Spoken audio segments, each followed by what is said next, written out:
9 दिन चले 2.5 कोस। आज शायद ये बातें हमारे देश में जो वैक्सीनेशन की प्रक्रिया है उस पर एकदम सटीक बैठ रही है। मैं जैसा आप लोगों के सामने प्रस्तुत हुआ हूं, आज हम विश्लेषण करेंगे इस बात का कि क्या हमारे देश में जो वैक्सीनेशन की प्रक्रिया जिस तेजी से चल रही है, जिस गति से चल रही है, वो काफी है। क्या वो तीसरी लहर से हमको बचाने में मदद करेगी? कैसे आज हम इसका विश्लेषण करेंगे। और उसके पहले हम कहना चाहेंगे ये भी कि लम्हों ने खता की थी, सदियों ने सजा पाई। शायद ये किसी की गलती का परिणाम है जो आज देश भुगत रहा है, और वो गलती के बारे में सोचना जरूरी है। आज हम ये देख रहे हैं सरकार की कोरोना वैक्सीन के बारे में क्या रणनीति होनी चाहिए।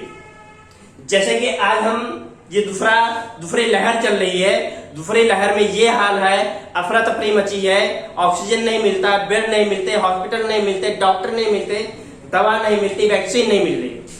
आज हम और आगे जो बताया जा रहा है तीसरी लहर से कैसे बचा जा सकता है, तो तीसरी लहर से बचने के लिए सभी मान रहे हैं कि वैक्सीनेशन की प्रक्रिया बहुत तेजी से होनी चाहिए। और ये कितनी तेजी से होनी चाहिए, और एक चीज ये भी सत्य है कि वैक्सीन बनाने वाला दुनिया में पहले नंबर पे भारत है।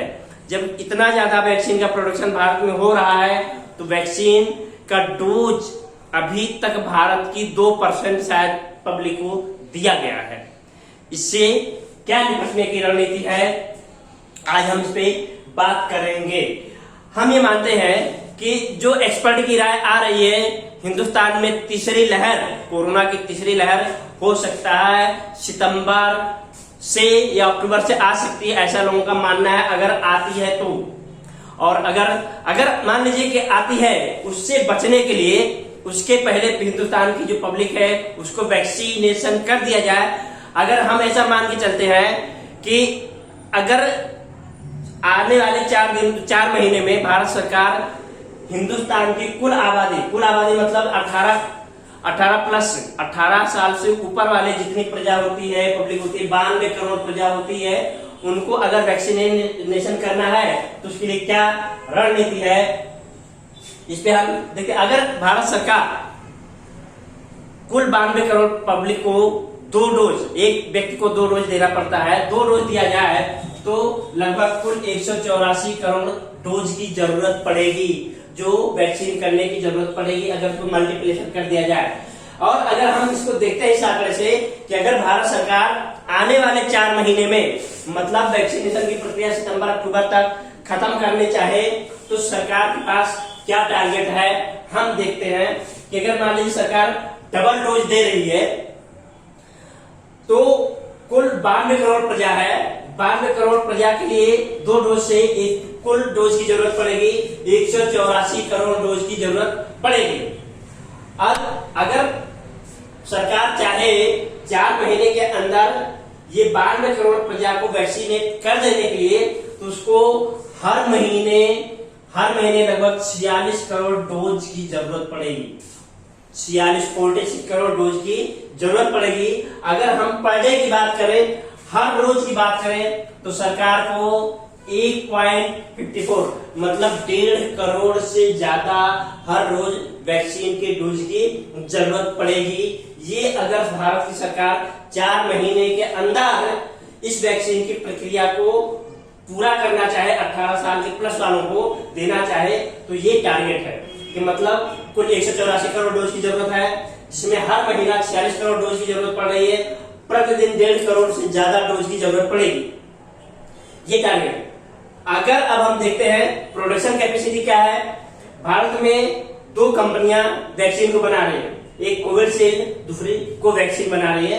अब इनकी प्रोडक्शन कैपेसिटी क्या है, प्रोडक्शन क्षमता हर महीने क्या है, उसको देखते हैं। कोविशील्ड की जो बताई गई है 7 से 10 करोड़, जिसको हमने एस्टिमेटेड लिया है 7 करोड़ हर महीने कोविशील्ड का डोज तैयार हो रहा है।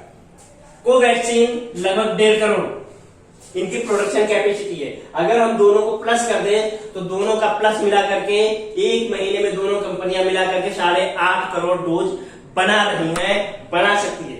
जबकि उसके सामने जो है कितने डोज की जरूरत है, एक महीने 46 करोड़ डोज की जरूरत पड़ रही है।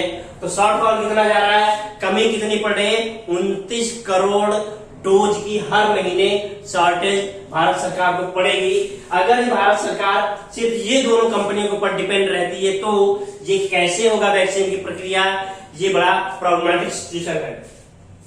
अगर हम मान लेते हैं भारत की सरकार अभी सिर्फ सिंगल डोज पे ही काम कर रहे हैं, सिंगल डोज के हिसाब से 92 करोड़ डोज की जरूरत पड़ती है और जिसके हिसाब से 23 करोड़ डोज की हर महीने जरूरत पड़ रही है, हर दिन 77 लाख डोज की जरूरत पड़ेगी और प्रोडक्शन कैपेसिटी उतनी है, तो भी उनको हर महीने 14.5 करोड़ डोज की शॉर्टेज पड़ेगी।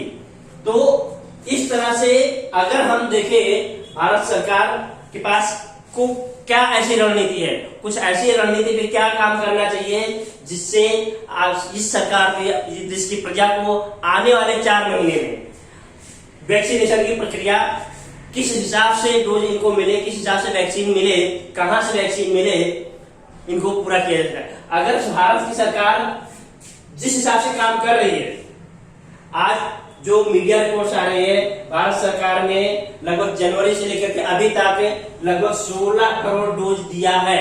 16 करोड़ डोज 4 महीने में दिया है। अगर हम उसको देखते हैं 4 महीने में, मतलब कहने का ये है हर महीने भारत सरकार मतलब अपने देशवासियों को 4 करोड़ डोज दे रही है। अब हम देखते हैं जरूरत कितना है, 46 करोड़ की जरूरत है। अगर भारत सरकार जिस हिसाब से डोज दिला रही है इस हिसाब से चलता रहे तो कुल भारत सरकार को कितने महीने लगेंगे, 46 महीने, लगभग 4 साल लग जाएंगे हिंदुस्तान की प्रजा को वैक्सीन करने में। तब तक समझ सकते हैं क्या हाल हो सकता है, तीसरी लहर आने वाली है।